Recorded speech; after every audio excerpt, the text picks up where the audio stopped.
To any sports fan or athlete, it is no surprise that social media has taken a huge new role in our world of sports. I'm Alison Davis, and I'm with the University of Illinois Department of Journalism. Thank you so much for being here tonight. Sports media is giving athletes new power, such as soccer star Cristiano Ronaldo, who has over 400 million followers.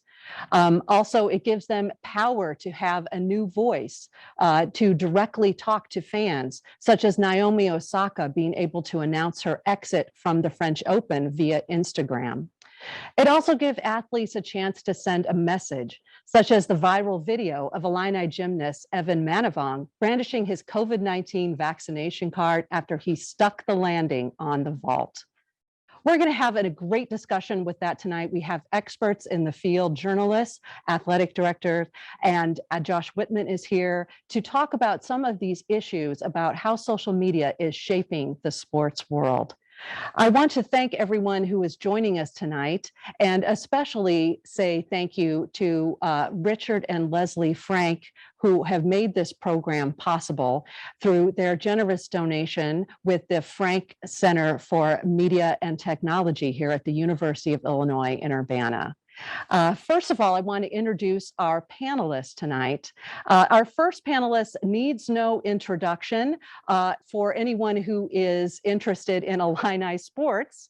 He is the Director of Athletics, Josh Whitman. We're very pleased to have you here today. Not only is he in his 6th year as Director of Athletics, but Whitman holds 2 degrees from Illinois, a bachelor's in finance, earning highest honors and bronze tablet distinction, and he graduated summa cum laude from the Illinois College of Law. But Whitman also knows the world of college sports from the athlete's perspective. He was a 4-year starting tight end on the Fighting Illini football team. He was a 2-time first-team academic All-American, and his senior season earned honorable mention All Big Ten honors. He then spent parts of 4 seasons as a player in the NFL. Colleen Kane is in her 5th season covering the Chicago Bears for the Chicago Tribune. She joined the Tribune's high school sports department in 2007 and then covered the White Sox for 4 seasons before jumping to the Bears. Kane, who is from Chicago's western suburbs, started in the sports department of the Cincinnati Enquirer after graduating from Illinois in December 2003. And also we have on our panel tonight, Alex Iniguez, who we are thrilled to have us join us all the way from Seattle. He is the senior editor at The Athletic NHL, overseeing coverage of the Chicago Blackhawks, Pittsburgh Penguins, Detroit Red Wings, and Washington Capitals. He spent the previous 3 years at the Seattle Times as an assistant sports editor and assistant Metro editor, and 7 years before that at the Pittsburgh Post-Gazette. He is also an Illinois journalism alumnus who grew up in the far west Chicago suburbs of Geneva. Thank you all for being here. What a great panel of Illinois alums we all are, and going to have a great discussion tonight. I really appreciate you all taking the time to be here. Hello, Colleen and Alex. Thanks for being here. So let's just start out. I know that social media has made a huge change in the world of sports, and I wondered if you could help people understand the impact it has had on you individually as an athletic director and as journalists. How has it impacted your work on a daily basis?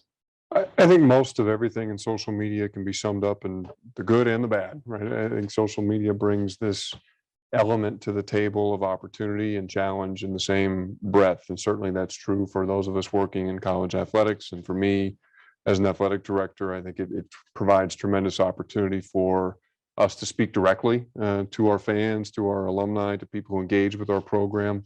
It gives us that very personal connection to them. It also creates some challenge. It creates opportunity for them to talk back to us at certain moments in time, which when you're someone in my position is fine, but when you're talking about 18 to 22, 23-year-old young men and women, sometimes that environment gets a little less encouraging than we would like it to be. And so it brings with it some good and some bad. And I think one of the challenges for us in college athletics now is learning how to marshal the good and try and do what we can to minimize the bad.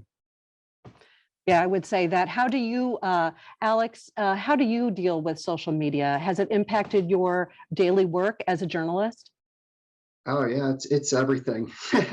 Everything is in the public. It's out there in the open. I totally agree with what Josh said, that there's a flip side of the coin always. And I deal with mostly professional athletes, so that's an important distinction between the college athlete and professional. If when you're dealing with a professional athlete, it's really refreshing, to get that direct line. Um, and maybe a little off the cuff or whatever, or someone feels like that's an opportunity to say what otherwise they might not want to in an official setting. And Colleen? Yeah, as Alex said, when I started in journalism, I probably had no idea how much I would be using social media for my job at this point. I spend probably way more time than I should on it, just because Twitter is where so much of the sports news breaks, and so I'm always following that to watch for breaking news. And then we're watching, following, as Alex said, I follow professional players, obviously, just to kind of see, what they're doing, story ideas, kind of get a feel for how they're feeling about the team and what's going on. And so it's a huge part of our everyday lives as journalists. What do you consider before you post on social media as a reporter? What are some of the things that you have to consider, Colleen? I use social media mostly, and I think it's, everyone's a little bit different. I use it mostly to share my work and to engage with our readers, answer questions back and forth. I think you have to, as a journalist who covers a team every day and interacts with athletes and coaches, you have to be conscious of what you're putting out there about them. Just because, someone who doesn't cover a team every day or doesn't interact with players every day might be more flippant or more, I guess, able to criticize in a greater manner, if you know what I mean, than someone who covers the team every day and has to be a little more careful, I would say, about what they say and how they share it. Yeah, Alex, how do you feel? What do you take into consideration before you post? I'm more of a behind the scenes kind of guy as an editor, so I have that advantage. So I'm lesser known than Colleen or Josh. But I do think I just think before I post that anybody can see this. And so it sounds kind of cliche, but like, if you don't want your mom to see it, or if you're going to be embarrassed about saying it in public, don't put it on social media. Yeah, that's very true. I know you're all public figures, and how do you deal with the trolling, the negativity that comes out of, people have this anonymity on social media, and how do you deal with it? And is there any way that you can protect yourself from that? I think for someone in a position like mine, you have to expect that as part of the role. And it's certainly has evolved over the last 10 years or so. It's funny, when I first became a college athletic director in 2010, we spent all of our time trying to educate student athletes on their outbound communication, trying to help them be responsible communicators outward. And we didn't spend any time thinking about what was coming in. And now we find ourselves with the tables turned largely, where it's trying to help them understand the space that they're living in, and the benefit, and again, and the challenge of social media is that a lot of our fans now have direct lines of communication to, not just to me, but more importantly to our student athletes and to others directly tied to the program. And so from my perspective, like I need to have thick skin in a spot like this one. And I understand that. I worry much more about how those kinds of interactions online affect our student athletes. And on a personal level, as my kids get older, we were talking about my kids before we started this evening, they're at some point going to start to consume that information, and that they're not going to be as prepared for it as I need to be. And so that's something on the personal side that I think about, but then more so in the current day and age about our student athletes and how that's affecting them. Yeah. Colleen and Alex, how do you deal with some of the negativity or comments that you might receive after you write something that somebody doesn't like or agree with?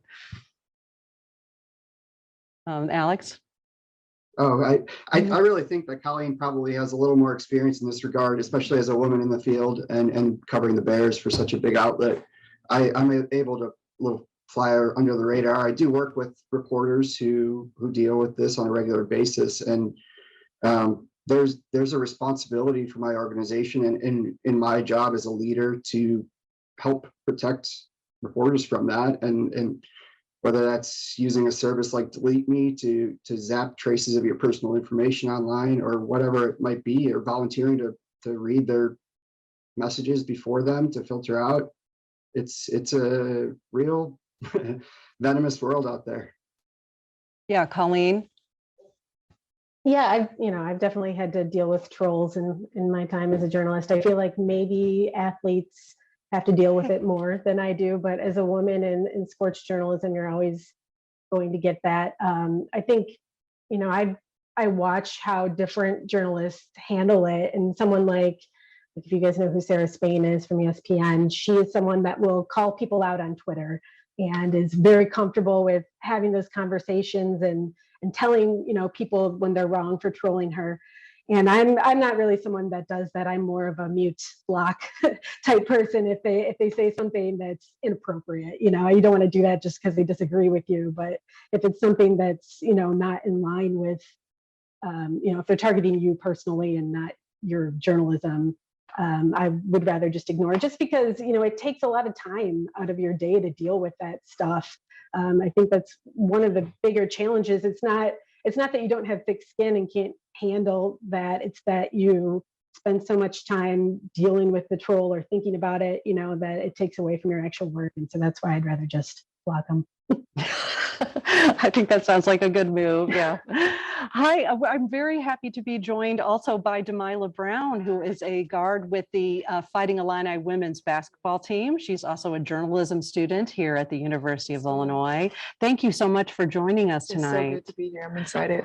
I want to hear your perspective as an athlete. What do you take into consideration before you post on social media? Is that something you have to be guarded about? Yes, you definitely have to be very guarded about posting on social media, especially as an athlete in this day and age, because you don't want to upset anyone or just say something that is taken out of context. And so you have to be very aware and make sure that everything that you're saying is going to be understood and that it's getting through to the right people in the right crowd and you're not drawing the wrong attention. Mm-hmm. And, fans have such an ownership in their teams in sports. How has this changed the way you navigate your job, that fans have this, almost a direct line to all of you through social media? How do you deal with the fans' interaction with you on social media, Josh? From my perspective, I think it's really helpful for the program. The more we can do to help engage people with Illinois athletics, to help them feel connected to our student athletes, to our coaches, to give them a behind the scenes view of what really happens in a college athletic program like ours, I think the more inclined they are to be excited about what we're doing, to be supportive, to want to show up in the stands and support our student athletes when they compete. And so it's a critical part of our overall communication strategy. It used to be, when I was a student athlete here, we had to wait for someone to come to practice with a camera or a microphone or a recorder so they could tell our story for us. And that we had to wait on them to write something in the newspaper or to put something on television. And now, because of the advent of social media, we are really the masters of our own content. And it's become a huge point of emphasis for us as we try and communicate with really segmented groups of our stakeholder groups. And so you think about, we have certain communications that are focused entirely on recruits. We have other communications that are focused entirely on students. We have other communications that are focused on donors and alumni. We've got others that are focused on ticket holders. And so it allows us to create very personalized messages for different groups who we want to stay connected to us for a variety of reasons. And so it's really become a very powerful tool for us, and one that I think is allowed us to tell a compelling story around Fighting Illini athletics. Mhm. And as an athlete, do you have interaction with the fans? Are you checking any responses right after a game, or does it impact your performance in a game in any way? Yes, definitely. Like, say if you have like a bad game and Mhm. afterwards you're just going to be scrolling through Twitter or Instagram and you will see all the fans' comments, and it affects you because it affects your confidence and how you're going to go into the next game and just what you're going to post, because you know people are either upset about your performance or the outcome of the game. So it really affects just how you think Mhm. and overall your confidence. Yeah. Yeah. And Colleen, do you, is the interaction with fans and having more of a connection through social media, is that something you mine for stories, or how does that impact your work? Yeah, I mean, I think obviously it's a big part of our lives because it's the way we can share our stories and share our work with them. But I also think that it helps us kind of keep a pulse on just how the fans are feeling and what stories are of interest to them. You know, we get so much of our job now in the newspaper business is about metrics and seeing what people are interested in, what they're reading, and so we're able to get daily reports about what has drawn people in from social media, what types of stories, and so it helps us kind of, understand what we should be covering and how the fans are feeling and what they'd like to read more of. Alex, what are your thoughts on this? Yeah, it's a super useful thing. I think the important thing to remember is to take it in the aggregate. Don't, if you only listen to the loudest people, you're going to get a skewed view of the world, of your own happenings, whatever. Josh is really good at focusing on the good parts. He's got his morning runs before football games, things like that. I think that's the best thing you can do, is just focus on the good parts of it as much as you can and try to minimize the really toxic parts of it. Yeah. Obviously, the NIL law been in the news a lot lately, and how has that impacted social media in sports? From an athletic director's perspective, how are universities dealing with this, and how their athletes have this ability to use it for economic gain at this point? I think it's a tremendous new opportunity for our student athletes, and part of our role now as educators on our campus is to try and help prepare our student athletes to become more effective stewards of their own brand in that space. And so we teach a curriculum to our student athletes about responsible, thoughtful brand building through social media. And you're starting to see now that a lot of student athletes across the country are able to use that platform as a primary vehicle in this new NIL environment. And certainly it's a new space. It's an area that we're all still kind of testing the boundaries and finding the really the outline of what this will look like in the long term. But here in the first few months of its existence, social media has been the place where a lot of student athletes have been able to take advantage of their celebrity and gain some economic benefit. Yeah, Jamila, what are your thoughts about that? It's opened up this whole new world for athletes like yourself. Yes, it definitely has. It's created something where you are able to market yourself and draw in these endorsement deals just by your social media. So if you have a lot of followers, or if you're an influential person to the people who follow you, you're going to get more deals, and it's an exciting time. And it's just another great way for athletes to be themselves and join brands where they're able to tell their story through them. And Alex and Colleen, how do you feel it has shaped the coverage and the reporting? Has it changed the way you see what athletes are posting at all? I certainly think it's all about that authenticity, and that's what I want as a journalist, and I think that's what a lot of fans and readers want is that realness. And there's so much gatekeeping in parts of our lives, and I think it's just a huge benefit for a lot of people, including Colleen and I, to get that authentic version of an athlete. Yeah, Colleen, how do you feel about it? Yeah, I agree. It's a good way, like you said, with gatekeeping, it's a big thing in the NFL. You don't get to know the players as well, especially over the last year and a half with the pandemic. You don't have open locker room. Most of our interactions with them are and press conferences. And so when you follow them on Instagram, on Twitter, you get to see a little bit more of who they are, people, and it gives you a window to their world. Do you feel in any way that maybe the posts are a little less authentic now? Maybe that athletes are having some of these endorsements or posting for a specific brand? Does it change how you look at their posts?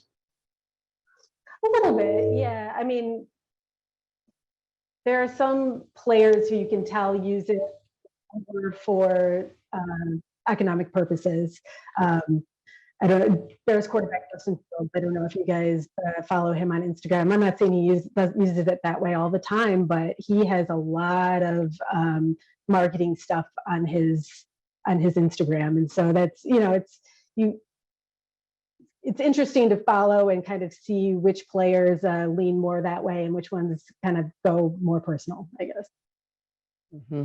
Alex, do you feel the same way? Do you have a... Yeah, well, I feel like even the, kind of branded posts, that's real in a way. You learn that that's important to that person. So it doesn't really bother me, especially, as long as they label it or as long as it's very clearly what it is and they're not trying to mislead anybody. It's fine. Has it changed any way that you post? Has it made you think about new opportunities that you have in posting on social media? Yes, most definitely. It's just made me want to try to post something to draw people in and to make people see something that they want to use me for, or as I see something that I want to spread the word about. So when I post, it's more like, okay, who can I reach? Mm-hmm. Or what can I draw in with this? And what deal can I get? So it's definitely changed, but it's not in a bad way. How do you advise these college athletes about how they use social media? They have these new opportunities right now, and do they have more at stake than a professional athlete in how they post on social media and what they post? I don't know if I'd say they have more at stake. They certainly have different stakes. I think that from our program's perspective, it's a lot about education. It's trying to teach them about the power and the permanence of social media, understanding that the messaging they put out there is really representing them. And as you brought up, in this new name, image, likeness space, each of our student athletes represents their own brand, which is a new frontier for all of us, but an important one. And so we want them to be thoughtful as they put things on social media, to understand that people are watching how they interact. And it's not just for NIL purposes, but also future employment. People are looking to see, when are you tweeting? If you're a basketball player and you're sending out a tweet every day at 3:00 in the morning, that suggests to a club that may be considering signing you that maybe you don't have great lifestyle habits. And so there are people who are watching not just what you say, but when you say it, how you say it. And so I think the stakes are high, certainly for our college student athletes, just as they're high for professional athletes. But I think in some ways, the risks are slightly different. They're existing in a different space, clearly in the collegiate environment, and has more to do with probably their future than perhaps it does in the professional ranks. Do you feel an added pressure? Yeah, definitely. You just don't want to post anything that upsets anybody, or you just can't be the type of social media person that you were before this started. So if you were post like song lyrics and they may have a curse word in them or something, you have to watch that, because it's showing the type of person you are to your future brand and deals, or future jobs, future employers, everything. Yeah, and Alex and Colleen, you deal a lot with professional athletes, but how do you feel? Do you feel that college athletes have more at stake or different stakes? Or what advice would you give to a college athlete about using social media? Yeah, I mean, I think there is a lot at stake, and I guess my advice would be, to start off, I just want to say, there wasn't really social media when I was in college, and I just have this kind of respect and awe for the college athletes that have to deal with it now, because it must be a very difficult thing, and you have to be very thoughtful about it. I will say as we've talked about, you have to think about it so many times and understand that even if you delete something, someone probably already has a screenshot of it. So you need to think about it before you post and not try and revise after. I was just thinking about, we had a story today about Bears safety Eddie Jackson, who had a post up kind of that went back and looked at Lance Briggs, the number of missed tackles he had, because he was upset about what Briggs had said about him. Posted it in the after the game and then deleted it, but someone else got a screenshot of it and now it's a story today. So it's something that you have to, just because you delete it doesn't mean that it's gone. It can stick around. Yeah, Alex, your thoughts? Yeah, the best people at social media are the ones who can be themselves with, deciding where their line is and what they want to share, and being comfortable with that. I think that's the biggest thing, is no matter what you share on social media, you better be comfortable with it being out there. So I think it's probably better to be safe than sorry, but that's different for everybody. Some people like being able to express themselves and can deal with whatever comes of it. Some people aren't ready for what comes of a post like that. So just being aware that there's consequences when you post something out in public, and maybe unintended ones too. So just being careful with it.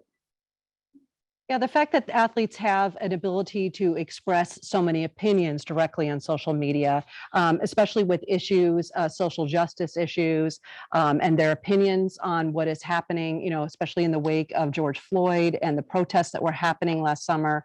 How do you think, is this, when athletes are posting, like I would think some athletes I think are doing well, like Tony Kemp's +1 Effect campaign.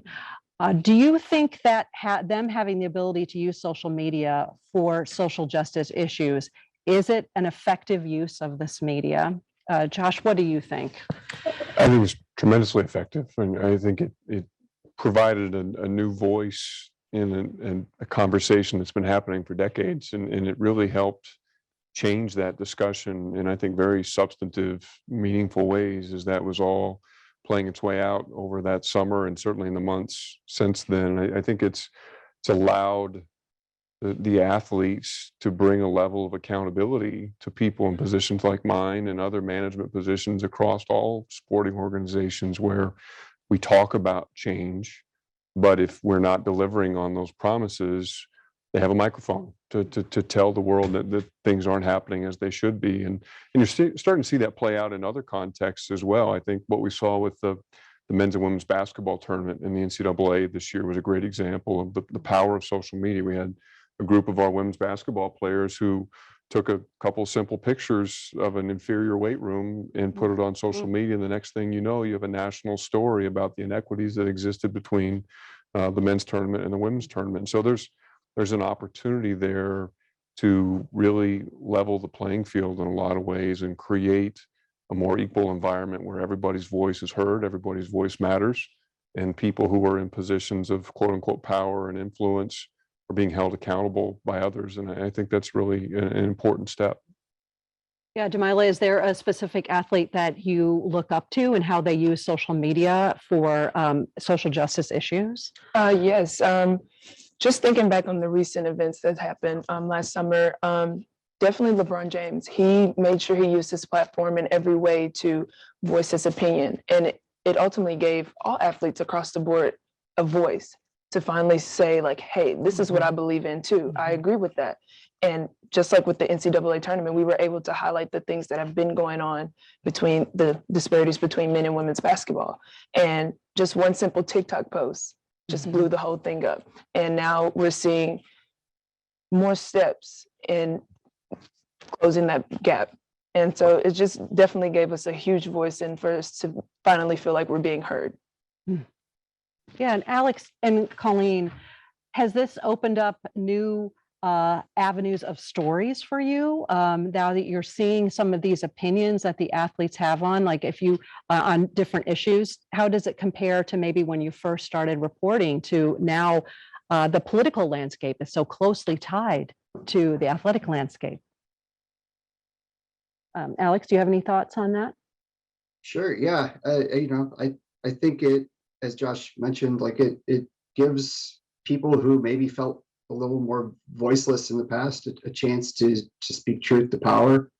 There's a big one in the NHL that's been going on with Robin Lehner, the goalie of the Vegas Golden Knights. He tweeted about, drug use, prescription drug use in the league. And that starts with, doctors across the league, basically just allowing that to run rampant and just being frustrated about, athletes' bodies being controlled.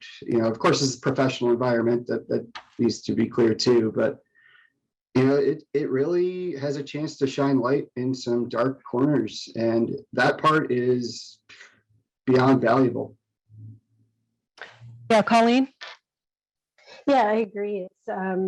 It's a really powerful way, I think, for athletes to be able to use their voices. And I think back to last summer in the wake of the George Floyd killing, the NFL put out a statement about it, and players were not happy with what the statement said. And so a bunch of players, Patrick Mahomes, Michael Thomas, got together and put together this really powerful video about what they wanted to hear the NFL say in their statement. And the NFL came back and said it. And it started a conversation about what steps need to be taken on social justice issues. And it's something that's obviously one of the really good things about social media, I think. Do you think there's a way that it could be used more effectively in order to address some of these social justice issues? Demila, is there anything that you could think of how it could be used better? I think we're doing a pretty good job with how we're using social media. We're making sure we're putting out the right statements. I mean, you see here and there, some people are putting old tweets are resurfacing from people, and just how we mentioned, like it never goes away. So someone's always going to find it. But recently, it's just been a lot of positive and shining light in dark corners, like he said. So do you think it's being used authentically and effectively? Josh, do you feel that way?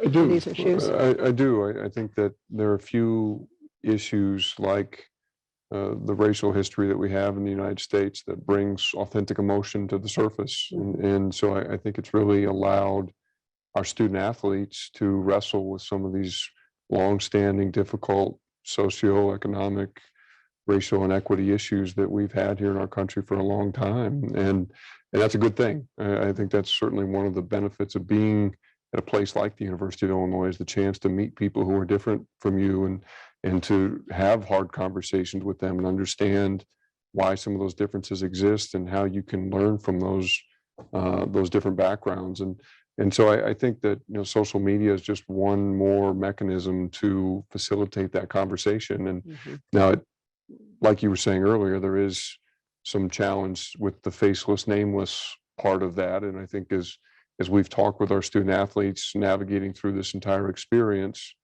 that has been a big part of our message as well, is understand if you want to say some certain things, that's great, but you need to be prepared for what other people might say in return. And that's a part of growing into this space and understanding the platform that you have. And I hope that's been an effective message and one that our student athletes, I've seen them embrace it in the way that they've handled themselves. Yeah, that brings up a good point that I wanted to talk about, particularly with Demila and Colleen. Do you feel it's harder for women in the sports world on social media? Do you feel like you have another challenge being a female athlete that maybe your male basketball players don't face on social media? Most definitely. And the most recent problem that I can think of is Naomi Osaka. When she was going through her mental health battles and she, told the media, I don't want to talk. I just want to, have time to myself. The internet blew up and they were just so upset with her when her male counterparts have done the same thing. They have refused to talk to the media, but it was not okay for her to do it. And mainly because she was a woman, or because she was a minority woman, you don't know. But I think definitely that women have a harder challenge just breaking those barriers that have always been in place. Yeah, Colleen, do you find that you have any additional challenges being a female sports reporter and dealing with people on social media? Yeah, I think so. I don't want to say that my male colleagues don't also have challenges, because I've seen, they deal with trolls and things like that as well. But I think there's just a additional level that you have to deal with as a woman in social media. People talking about your looks that might not, that not necessarily, men don't necessarily have to deal with that, and people talking about you not knowing it because you're a woman, or telling you to go back to the kitchen. I've had someone say that to me before, things like that. It's definitely a challenge, and it's something that I think, as I mentioned before, that can take your mind off of your work. And to me, that's something that's one of the biggest challenges, is trying to not let that interfere with how you do your job. Yeah. I guess on the positive side, though, traditionally the fan base for sports has been very male, but social media, it seems to be more evenly split, especially with like Instagram has more female users than male users. Do you see social media as a way to bridge that gender gap in our fan base, reaching out, to both men and women who maybe were fans but weren't free to feel like they could post about their teams and so forth? Do you feel like it's able to bridge that gap, Josh? I do. I think, and it gets back to what I mentioned earlier about being able to segment our communication strategy more directly towards certain groups of our stakeholders. And in a lot of ways, social media allows you to go meet people where they are and create a format and content that makes sense for them in a space that's comfortable for them. And so if that can allow us to sort of reach a hand out to people who haven't been intimately involved in supporting college athletics or different teams historically, I think it's a tremendous tool, and one that we're excited to utilize. Do you feel that your peers, more female, are getting involved with following sports because of social media? Yes, definitely. There's so many pages that are highlighting women's basketball now, and they make it exciting. It's already exciting, but most people don't see that because they just always think, oh, the men's game is better, they can dunk and all this. But we're doing good things too. So Instagram and all of these influential people now are just showing the game how it's always been, and we're just excited to have it finally growing, and we're finally get the recognition that we deserve. Yeah. Alex, do you feel like it's bridging a gender gap? Do you feel like you're getting more women followers of hockey on social media? There's a lot of women that like all sports. Yep. And women's basketball is a huge one right now, and I am a huge women's basketball fan, and it's been in the recent years, but social media plays into that, and so it bridges the gap both ways. I think thinking that women aren't into certain sports, that's light years in the past. There's only one way to go forward, and that's with everybody, appealing to everybody. It's bad business if you don't. And beyond that, like, if you have that mentality, there's no spot for you in the current or future landscape of sports. Yeah, Colleen, any other thoughts on that? Oh, I was just thinking about the Chicago Sky this weekend, and the fact that so many, Chicago celebrities were tweeting about being at the WNBA finals, and how great that is for the women's game. I just thought it was very exciting. And so, yeah, I do think social media can help grow the women's sports. Great. I want to get to some questions from some of the viewers. We have a question from a viewer. At the college and pro level, do you think athletes are obligated to share their lives on social media? I guess I'll start with Alex. Do you feel like athletes have more of an obligation? Sorry to throw this at you. You may have seen my reaction to the question. No, they don't owe anybody anything. They only owe themselves. They can share as much or as little as they want. And that, as a journalist, I want all this information. I want the authenticity, but people have the right to be private about anything in their lives. They don't owe us anything. Yeah, Jamila, how do you feel about that? Do you feel obligated to share more on social media? No, I don't. You always have to protect you first, because somebody's always going to have an opinion about what you think or what's going on in your life or what you do. And if you just have to post everything and show everything, you're going to be risking how you feel later on. So Mhm. there's certain things you can share and there's certain things that you just should keep for yourself. Yeah. Colleen, any other thoughts about athletes sharing? Are they obligated? No, definitely not obligated, and everyone does it differently. There are some players that aren't even on Twitter or Instagram and, are just don't care to share their thoughts that way. And that's totally fine, I think.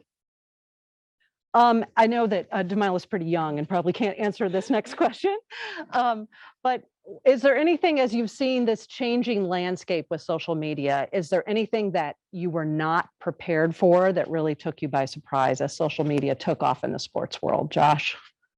I touched on it earlier. I think originally we just so focused on outbound communication, and as the platforms have evolved, now it's really changed the focus on what's coming inbound and making sure that we're helping our student athletes live in a safe, mentally healthy environment. And Demila mentioned earlier, when you get on the bus after the game and you see every athlete with their face buried in the phone, reading social media, reading what people said about them, good and bad.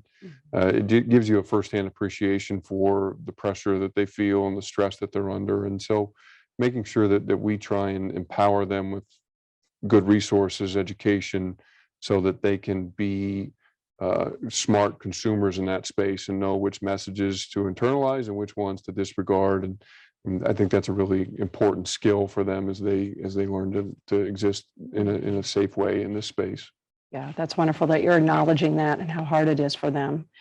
Alex and Colleen, is there anything that really was a big surprise for you as you started your career reporting and then having to deal with this 24/7 social media world? Anything that was a big surprise to you that you had to deal with?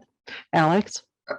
I should have maybe seen it coming more, but just the level of false and disinformation out there, and people pretending to be people they're not, and just you got to see through that stuff. And I don't think I knew that level of it was coming.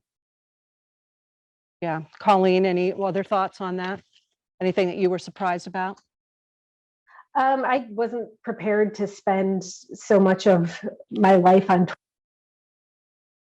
Oh, I think we have you frozen up. Spending your life on Twitter. Yeah, I'm sorry. I'm sure that was probably a news thing for all reporters, having to get used to doing that. Yeah, having to constantly be checking all the social media and including that in your stories. But speaking of journalism, and as I'm a journalism lecturer, I do have a question from one of our students. What do you think aspiring sports journalists need to know about social media to be effective as they go forward as journalists? Alex? I could take that one. I think they need to know that it's an extremely effective tool for research and for connecting and for sharing your work and getting a great gauge on what works in your work and what might not work. But also that like we've been talking about this whole time, there's obviously a huge negative part of it, and there's a lot of toxicity, and there's you got to be bracing for it or just be ready to pull the plug or whatever you need to do to protect yourself. There's two sides of it. I can weigh in on that one too. Mhm, I yeah. think that what we've seen in this space, and this is probably true not just in sports but in news in general, is that it seems like the prize now goes to who's first, not to who's right. And I hope that over time, as we continue to learn more about this space, that we're able to kind of reverse those priorities and get back to telling the story that's right and not having as much concern for being first. And I think that's social media's become so simple, right? It's immediately available at everybody's fingertips, and there's this tremendous urgency to tell the story, and there's not a lot of accountability if somebody is first and they're not accurate in their reporting. And I think that's created a really interesting dynamic in the news space and certainly in the sports news space. Yes. Yeah, Colleen, what advice would you have for young journalists going into the sports world and how to deal with social media? Oh, maybe I think. Oh, okay. Am I frozen again? Oh, Can you hear Oh, me? yes, I can hear you now. Yeah, do you have any advice for young journalists going into sports media? Oh, well, maybe while we're waiting, I'm just going to ask Demila. You're kind of straddling the fence here with being a Yes. journalism student, and also an athlete. What if you were going to take one half of yourself and talk to the other half, like young student journalists, covering to Illini women's basketball games? What advice would you give them as far as how they interact with athletes? Just like he said, like making sure it's right, not first, making sure you capture the player's emotions accurately and you don't just say something that you assumed. So if we're having a bad game, or we might drop our shoulders, have our head down, don't just say, oh, she's frustrated with the team, or she's frustrated. Just be like, oh, she's having a hard time, but she got through it. So just being accurate, and because that affects us too. When people read it, that's how people will start to view us. Mm-hmm. Yeah. Is there any advice for how they could approach you? What is a good way for a student journalist to approach you, like after a hard game? Just as a person, not as an athlete. Mm-hmm. Just thinking about, oh, if she feels, having empathy, I would say. If we just lost, don't just be like, oh, how does the loss feel? Well, it feels bad. I don't like it very much. So just approach us as a human, and not that we're just some athlete just playing for you. And we also have feelings too, and we're playing for ourselves as well.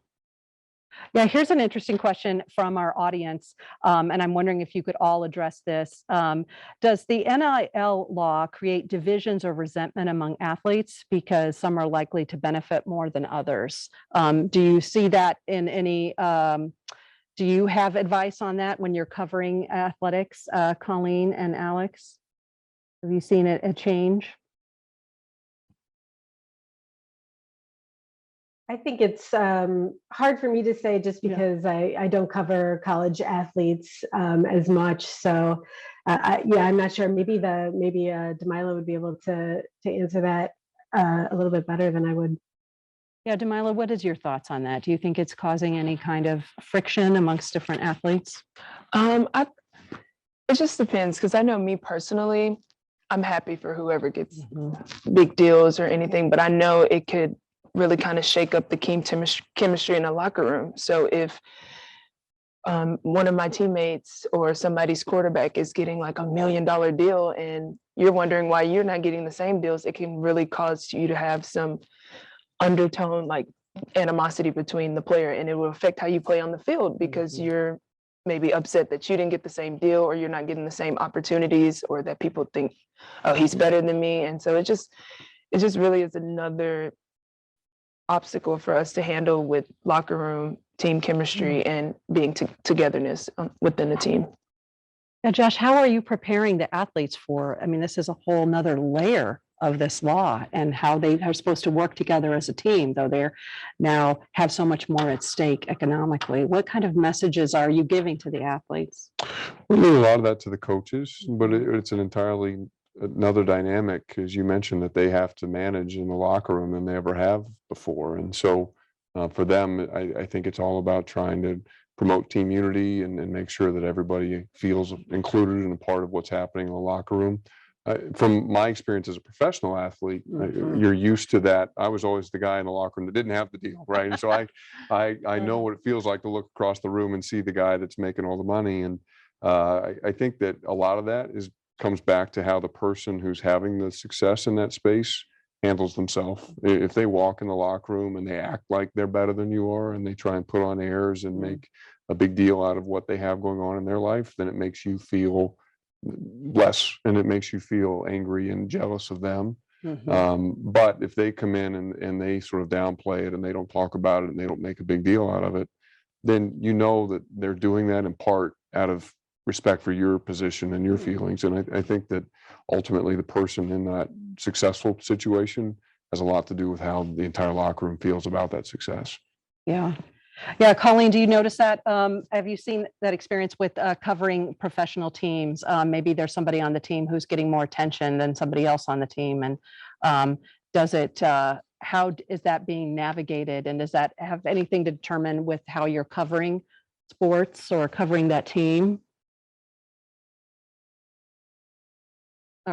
Oh, okay, Alex. Sorry, Colleen. Sure, I could take that. Yes, that'd be great. the way I see it is similar to kind of any job.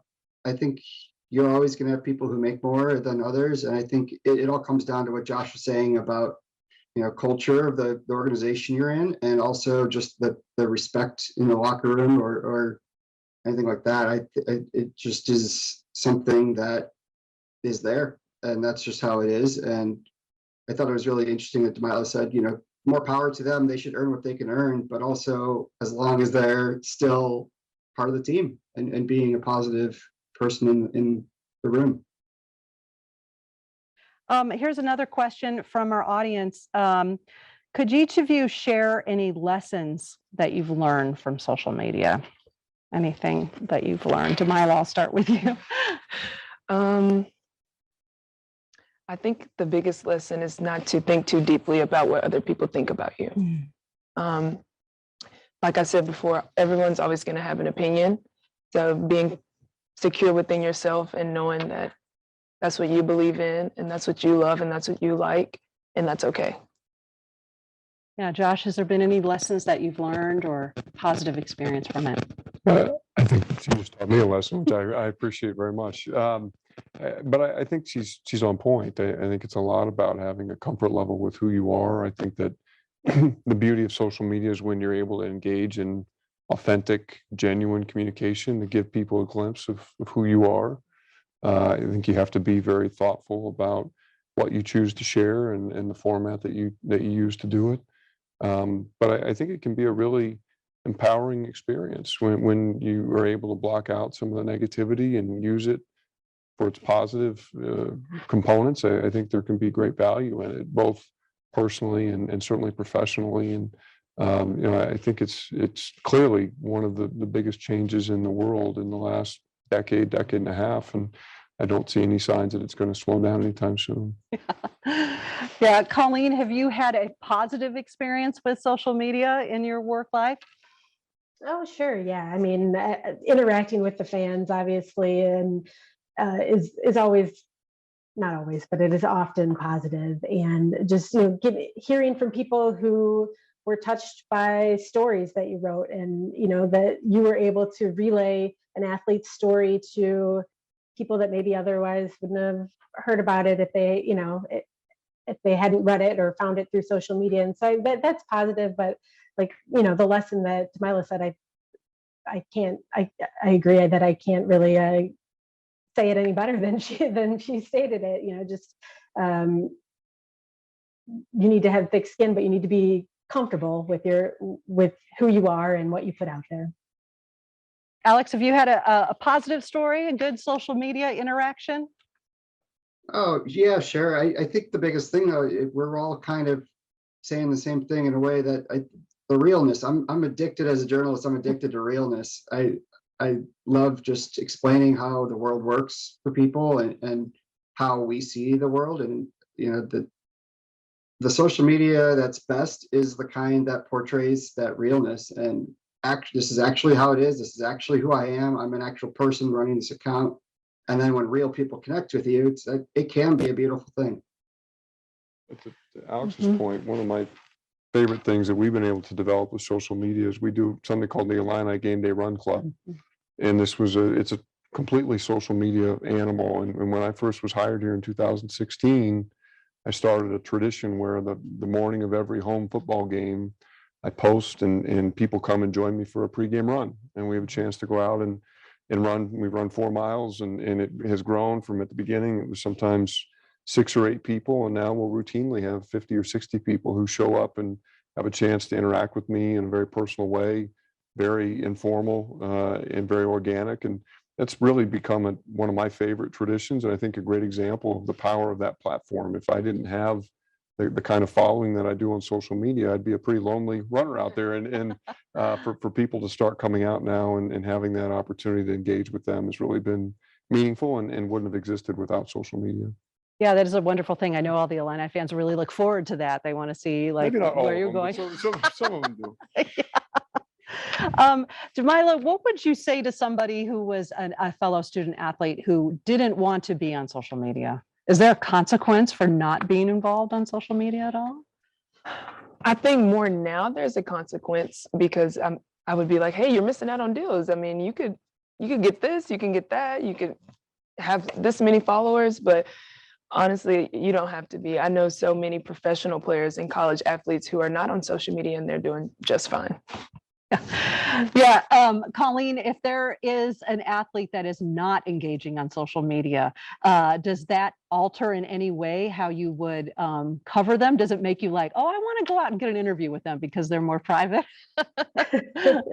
Sometimes it just makes you not, know who they are as a person as much. I will say that if there's a story that an athlete wants to get out there, if you're not you could approach a journalist too, but if you want your story told by someone, putting it out there on social media is a way to do that. And so I'm not saying anyone has to, obviously you don't have to be on social media, but that is something that you can use to your advantage to tell this story how you want to.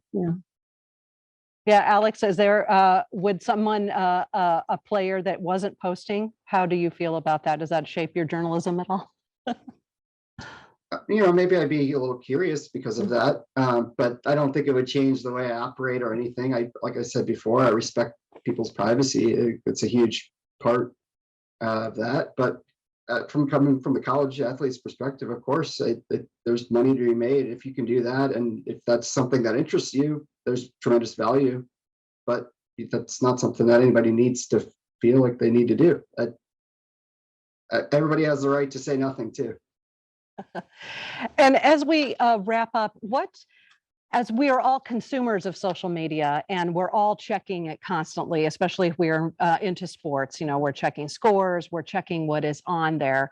What advice would all of you have individually for us as consumers of sports social media, things to keep in mind or ways to navigate what is posted on there? Josh, what would you have for consumers advice for them? I think it gets back to a point I made earlier, which is you still can't believe everything you read. I think that in my experience, certainly using some of our high profile coaching searches as an example, that's actually become a really challenging space to navigate during a coaching search for a football or men's basketball coach. A lot of times agents or other people will put bad information out into the public space to try and create a better situation for one of their clients or to try and disadvantage somebody else that we may be talking to. And so it actually sort of makes the situation much clunkier than it has to be. And it creates a really challenging dynamic for people in a position like mine that are trying to get to the finish line on a search. And so it's just a good reminder for me in a real world experience that a lot of bad information out there. And sometimes people take everything they read as gospel. And the reality is it's not. And so you still have to read everything with a grain of salt and understand the source and wait until you get official confirmation on some of those really important sort of more newsworthy stories. Yeah. Tamila, what's your advice for all of us fans? I mean, he hit it right on the nail. Don't believe everything you read. Don't just take it for what it is and have your own opinion about it, but also make sure you're looking at the authentic sources like ESPN, SportsCenter. Make sure you're looking at those before you just believe a random blog post. Yep. And also The Athletic and the Chicago Tribune, right? Yes. Yeah. Alex, what's your advice? What's your advice for us media consumers? Just do your best to be media literate, same way you would with reading a story. With social media, if it's not from someone you already trust and already follow and have for a long time, and verified people, that helps, I guess. But if you see something really outlandish and only one place is reporting it, it might not be real. Just have your BS detector up. That's good advice. Yeah. Colleen, what's your advice to us following you on social media? Yeah, I agree with all of them. And also don't just read the headlines. There's so much more nuance to a lot of stories that you need to read the full thing. You don't get the full picture in just a headline. So that's my advice is, you can't always get all of your information in a tweet. Yeah, this has been a really insightful conversation, and I really want to tell you all, thank you again for being here tonight and shedding some light on this huge issue that is going on in our sports world and in our whole world in general. So thank you again for all being here tonight. Unfortunately, that is all we have time for. I just want to thank my panelists once again for taking time out of their busy schedules to be a part of this program. Thanks to Josh Whitman, Director of Athletics here at Illinois. Thank you to Demila Brown from the Fighting Illini women's basketball team. Alex Iniguez of The Athletic, thank you so much for being here from Seattle. And also Colleen Kane, thank you so much for being here from Chicago. Be sure to read and listen and watch everything that's going on with them on The Athletic and the Chicago Tribune. Alison Davis, I want to thank Illinois Public Media for hosting this event here tonight.